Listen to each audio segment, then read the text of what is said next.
Ladies and gentlemen, welcome back to the Celtic career mode. It is me, Ryan118, and today, as I said at the end of the last episode, it's something a little bit different today. So today, there's not going to be much gameplay, so if you're here to watch for the gameplay, then the last episode was the episode for you, because we played 3 games and done nothing else. So we're kind of reversing it this time. Because I'm nice, I might throw some gameplay in the end. I will throw some gameplay in the end. I decided I was going to do that actually. There will be gameplay from the Partick Thistle match, but it's not going to be live commentary. I'll just do a commentary over it, but it won't be live as I usually do. So don't expect live commentary from the game that I show clips of. But it'll only be one game, and that'll be very quick at the end of the episode. But for this episode, I want to review our season so far. I want to go through our squad report and look over some other things for this season, see how we've been doing, see who's been performing and see who's not been performing. So there's a few things to do. So first off, we're going to go through the Champions League group stage, sorry not group stage, last 16 draw. There's the group. That is what we done in the Champions League group stage. We finished top of the group somehow. 4 wins, 1 draw, 1 loss, a good goal difference. Well, it was an okay goal difference. Towards the end it kind of slipped, you know, but we got a goal difference of 4. And finished on 13 points. So I thought we'd done really well. I wasn't expecting to do as well as we've done. Look at that, Tottenham finishing bottom of the group.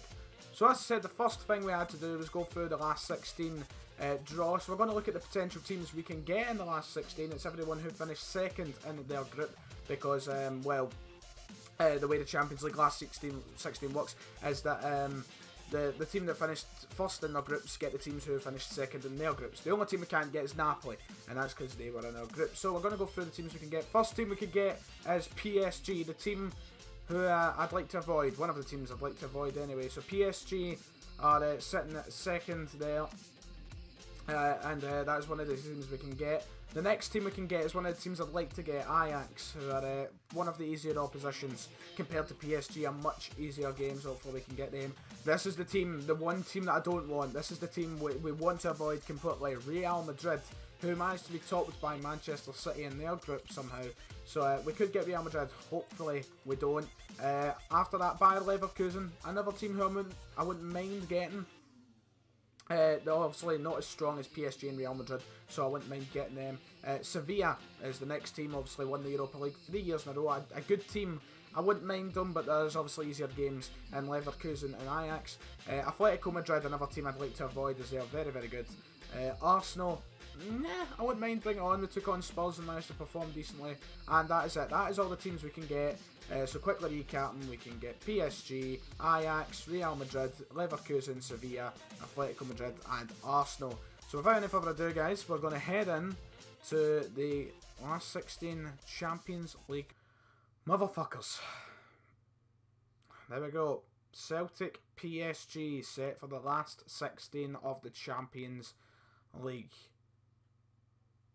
Not the team I was wanting, but we're going to have to deal with it, aren't we? So a tough last 16, and we're going to have to be on our top form like we were against Napoli and Spurs and Benfica whenever we played them. But there's the other games if you quickly want to look over them. I'm not going to read through them, but some decent games there. The one that highlights in my head is Borussia Dortmund and Real Madrid.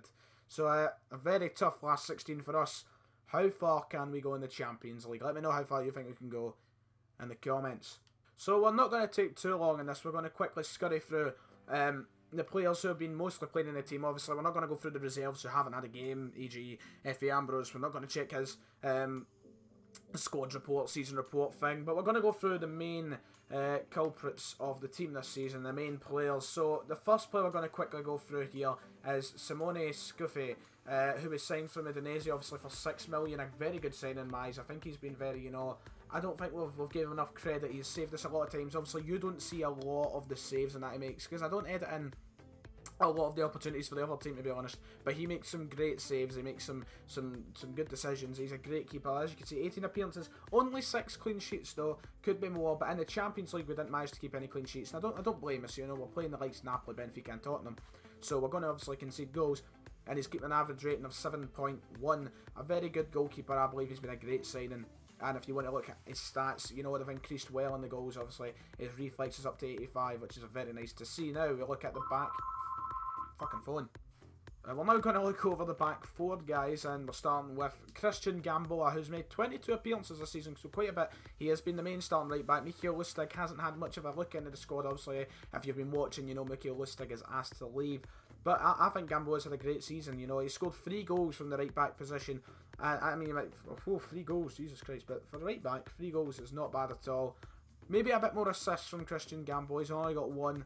But that's not bad. And when he's been at the back, we've kept 9 clean sheets. So I'm very impressed with that. He's kept his, you know, his discipline well. He's only had 3 yellow cards, and he's averaging 7.4. So that is not bad at all from Christian Gamboa. And there's his stat increase. He's been increasing over different categories. But I've been enjoying using Christian Gamboa. His pace has been very, very good.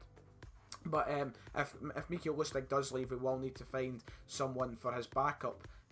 We've now got Kolo Toure. Kolo Toure, who is aging. He's 35. Don't know how long we're going to have him for. So in the transfer window, we might need to consider getting another centre back for numerous reasons. Not just the fact Kolo's getting old, but we're lacking at the back when I come to backups. I mean, because Sviatchenko and Toure are doing terrific at the back.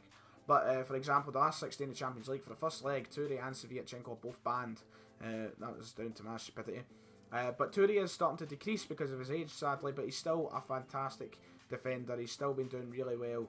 22 appearances, 11 clean sheets, averaging 7.3, and he's been a really good defender. Not much to look at his stats considering they're going down, so we're not going to sit and admire those. But he has had a goal at the club, which is good to see. But yeah, I'm enjoying using Kolo Toure. I don't see the need to replace him, but he is getting old, so we'll need to consider that in the future. Eric Sviatchenko.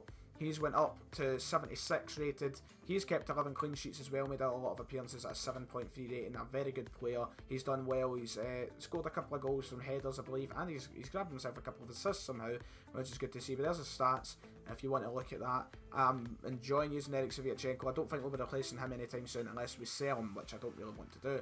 Now, here's the man, Kieran Tierney. He has went up 5 overall so far this season. He has been terrific. 4 assists, as you can see, 9 clean sheets and an average rating of 7.3, all in 21 appearances.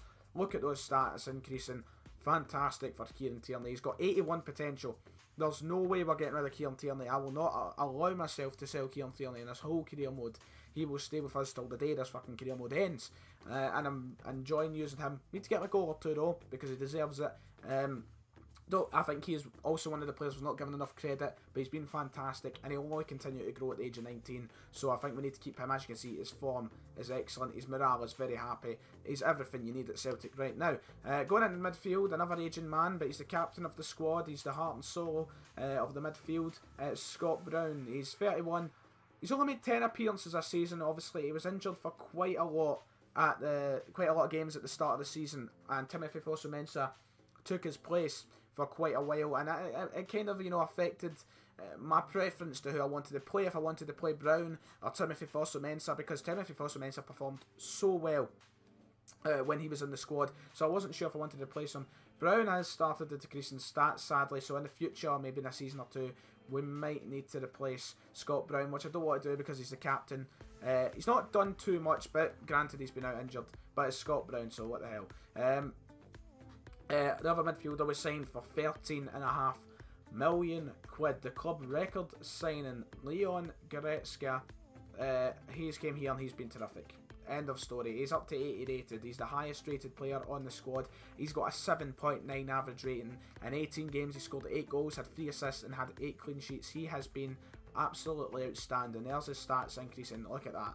I don't know how long we're going to be able to hold on to Leon Goretzka for, but he is so good. I recommend if you're doing a career mode and you need a centre mid to sign this man, because he's the man you need. But he is growing. He'll only continue to grow. He's got great potential in this game. He's one of my favourite players in this whole team. I don't want to replace him, but if we get a huge offer for him in the future, we might need to sell him. But right now, he has been terrific. He's doing his bit, and I don't regret spending that much money on him at all. Patrick Roberts, who's managed to reach 71. He started on 68. I was very disappointed with that. I thought he would be rated higher going into the game. I thought he'd be at least 70, but we've got him up to 71 anyway. And apparently I've just found out there's a glitch that he stays at the club. He is only on loan, obviously, in real life from Manchester City to Celtic. But in this game, I don't know if they fixed it yet, but when I started this career, there was a glitch, and Patrick Roberts doesn't leave the club. So there's a bit of controversy surrounding that, I guess. I don't know if we're going to sell him to keep it realistic, or if we're going to keep him on. I'd like to keep him on, But there's a couple of players who could easily replace him, so I'm not bothered. He has been good though, not the greatest, but he's been good. He's made 24 appearances. He could be doing a lot more, as you can see. He's only had 1 goal and 3 assists. But he is good at getting the ball forward. And that's what matters. And there you go, there's his stats increasing. Obviously, look, that's what I mean about his dribbling. Get the ball forward. His stats there have increased dramatically. So, you know, I would like to keep him, but if it comes to the point where we want to keep it realistic and get rid of him, then I'm not too bothered. On the left wing, Scott Sinclair, who's been brilliant. I think he's the player who I'd say right now doesn't get enough credit whatsoever. I don't show too much of him. 7 assists and 5 goals. He has been really, really good at 75 rated. He's not grown. None of his stats have increased, but he's on brilliant form. Obviously, a new sign in real life for Celtic. And I think he's had a great season. I'll need to try and get him more, you know, highlighted in the videos to bring some more attention to him, because he's been really, really undercredited. And he deserves a lot more. But he has been a core part of this squad, a very important part. Which leads on to one of the most important parts, the strikers. The man who's on loan, Marcus Rashford. 23 appearances, 11 goals, 6 assists, an average rating of 7.7. I think he's turned out to be a good loan. We're obviously not going to have him next season, so we might need to consider getting a replacement soon, because I doubt we'll be able to bring him back. But he has grown very, very well. He's went up 2 ratings since signing him at rated 76. And he's scoring good goals, important goals. I've got no really any complaints. Sometimes in the games, it can feel quite useless, not going to lie. Sometimes I feel like, you know, I want to play another striker over you, but do you know what? He's not too bad, and it turns out he's been doing okay. 11 goals. So I'm quite happy with Marcus Rashford. Which leads me on to his strike partner, Kelechi Iheanacho, who was signed for £8 million plus Lee Griffiths. It was a big sacrifice to get rid of Lee Griffiths, but it was worth it, I think.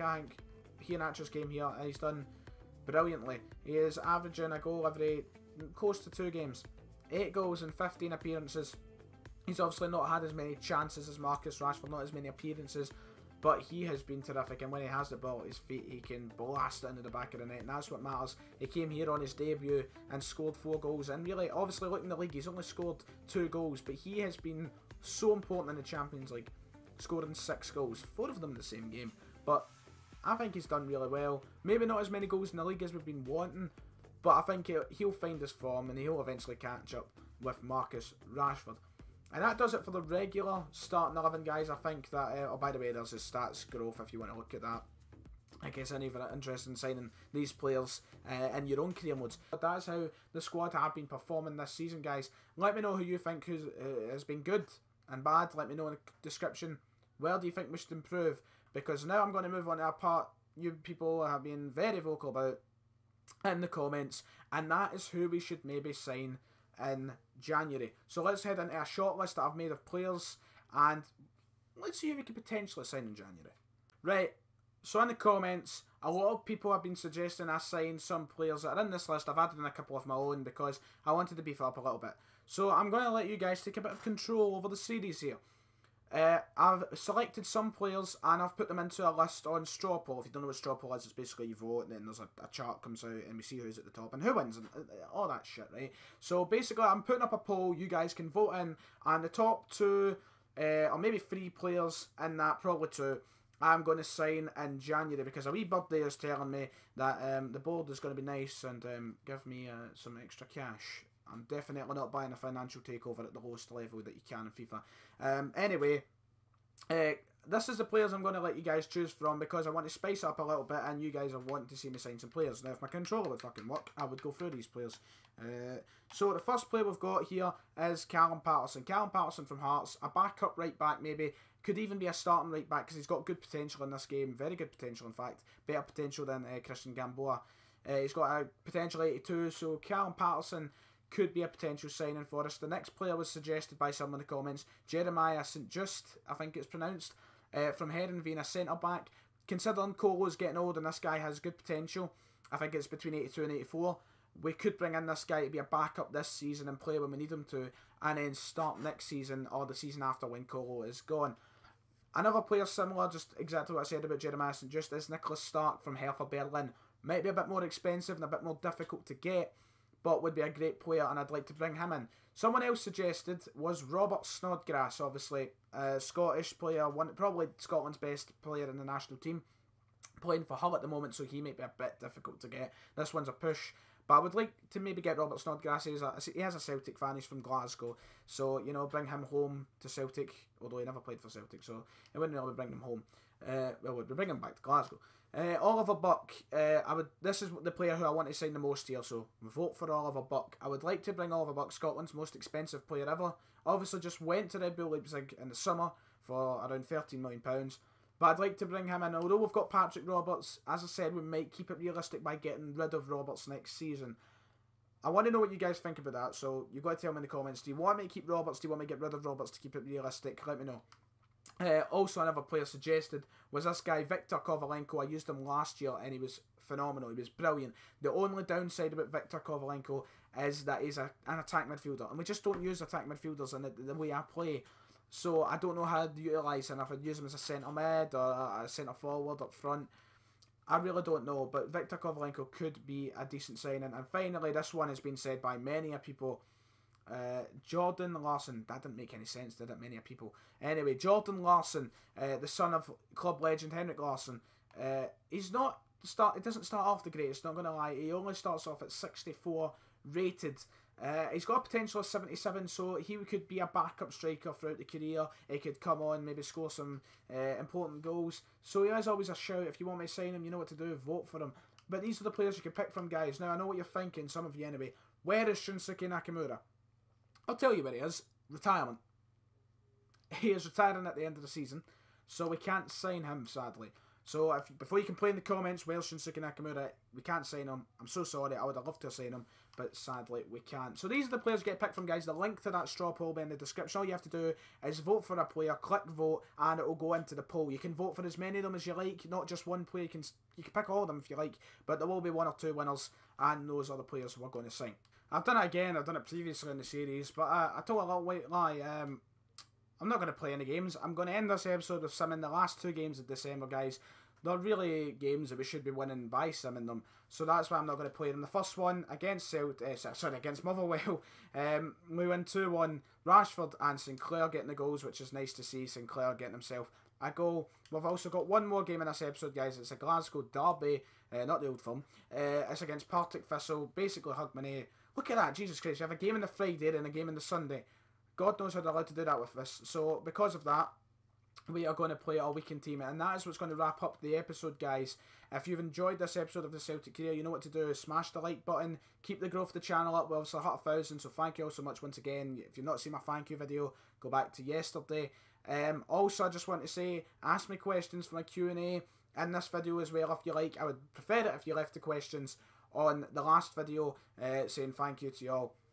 But if you've got any questions for my Q&A, it can be Celtic related if you like, leave them in the comments and I will answer them in my Q&A. But from me, Ryan118, guys, this has been episode 8 of the Celtic Career. We're about to draw with Partick Thistle. We do draw with Partick Thistle. But from me, Ryan118, I'll see you guys next time.